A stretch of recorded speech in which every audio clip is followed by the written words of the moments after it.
Et avant toute chose, la météo du jour, un temps très instable encore ce jeudi, beaucoup de nuages tout au long de la journée et peut-être quelques averses par moment. On pourrait quand même bénéficier d'un tout petit peu de soleil cet après-midi. Les nuages seront quand même omniprésents, les températures restent stables, 14 degrés pour les maximales. On en reparle avec la météo complète après le journal.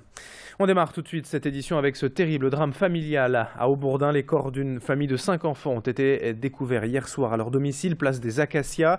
Ce sont des proches qui ont donné l'alerte, inquiets de ne plus avoir de nouvelles de la famille depuis quelques jours. Selon les premiers éléments, c'est le père qui aurait tué sa compagne et leurs 3 enfants avant de se donner la mort. Il aurait laissé une lettre expliquant ne plus savoir comment se sortir de ses difficultés financières.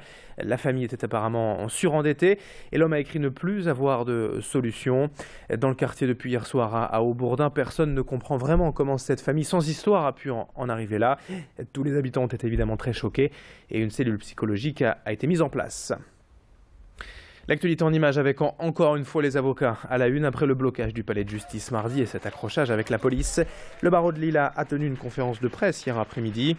Les représentants nationaux de la profession ont été reçus par la ministre de la Justice hier et ils ont obtenu des garanties.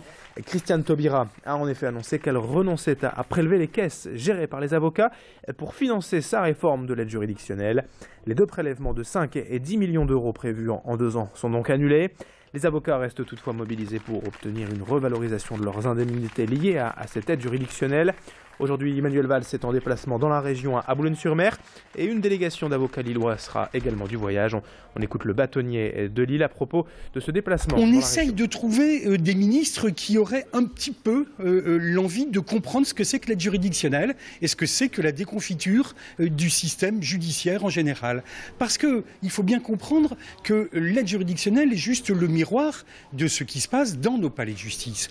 Nous venons de rencontrer avec les institutions nationales Monsieur le Président du tribunal de grande instance et Monsieur le procureur, nous leur avons assuré de notre parfait soutien et eux-mêmes ont rappelé qu'ils pensaient qu'il était urgent que soit restauré le système judiciaire. On espère pouvoir rencontrer Monsieur le Premier ministre, Monsieur Macron, qui, on le sait, est le nouveau ministre de la Justice, si on a bien compris les choses, et on espère qu'ils vont pouvoir nous entendre, oui. On poursuit avec les migrants du Jardin des Olieux à Lille-Moulin et la suite des actions pour tenter de leur obtenir une prise en charge. Hier matin, un collectif de riverains et de l'église de la Réconciliation se sont rassemblés devant la cité administrative pour interpeller les pouvoirs publics sur cette situation et tenter d'accélérer les procédures afin de déterminer quel âge ont ces migrants, car la prise en charge aujourd'hui diffère que l'on soit majeur ou mineur. Aujourd'hui, ces migrants sont livrés à eux-mêmes et survivent grâce aux habitants du quartier. Mais hier, faute de demande préalable, le collectif n'a pas pu rencontrer la direction départementale de la cohésion sociale. Le combat continue et on écoute le pasteur de cette église de la Réconciliation voisine du Jardin des Olieux. Plusieurs points qui ont été très positifs. D'une part, il y a des places supplémentaires qui ont été mises en œuvre pour l'évaluation, pour donc les jeunes mineurs qui arrivent sur le territoire français, donc une quinzaine de places supplémentaires. D'autre part, des familles de proximité vont avoir le jour, ce qui est très bien, c'est-à-dire des familles qui vont accueillir les jeunes avec un référent du conseil général, mais pas forcément des familles d'accueil, donc un système beaucoup plus souple et beaucoup plus facile à mettre en œuvre. C'est des avancées qui sont intéressantes, mais même si effectivement il y a encore beaucoup de problèmes à régler. Dans le reste de cette édition, toute autre chose, vous en avez forcément entendu parler hier, cette date fatidique du 21 octobre 2015.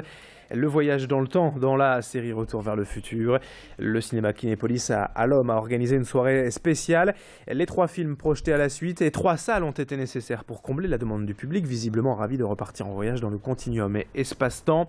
Alors qu'évoque cette date finalement, du 21 octobre 2015, eh bien les fans se sont laissés prendre au jeu hier. C'est un événement historique de pouvoir vivre d'être dans le futur d'un film qui est sorti il y a plusieurs années. C'est chouette de se dire qu'on peut vivre l'événement, en fait on vit dans le futur aujourd'hui. C'est une date qui est importante. C'est vrai qu'on attend tous cette date depuis très longtemps, étant fan de la saga. Dans les films de science-fiction, on a des films qui se passent loin dans le futur, mais on n'a jamais trop de dates. Donc là, ça permet de s'identifier à une période donnée. En plus, comme c'est une période qu'on vit, c'est aujourd'hui le 21 octobre, c'est pas rien. Hey McFly! Et puis quelques images aussi pour évoquer la semaine du requin cette semaine et pendant les vacances scolaires au centre Nausicaa à Boulogne-sur-Mer. L'aquarium qui vient d'ailleurs à la rencontre de son public ces jours-ci au centre commercial V2 à Villeneuve-d'Ascq avec des places à gagner et des entrées pour le Centre national de la mer. Le but évidemment est de défendre la cause du requin menacé. Animal jugé dangereux, il est pourtant essentiel à l'écosystème marin. Écoutez ainsi une des responsables du centre Nausicaa. Nausicaa veut sensibiliser les visiteurs justement à l'environnement marin, notamment autour des requins, cette espèce assez intrigante, étonnante, qu'on connaît mal. Donc depuis le 17 octobre jusqu'au 1er novembre, Nausicaa veut sensibiliser les familles. En tout cas, c'est un grand moment de découverte, apprendre à mieux connaître ces espèces. Allez, fin de ce journal, 7h21 en direct sur Grand Lille TV. On enchaîne dans un instant avec la météo et l'infotrafic. À tout de suite.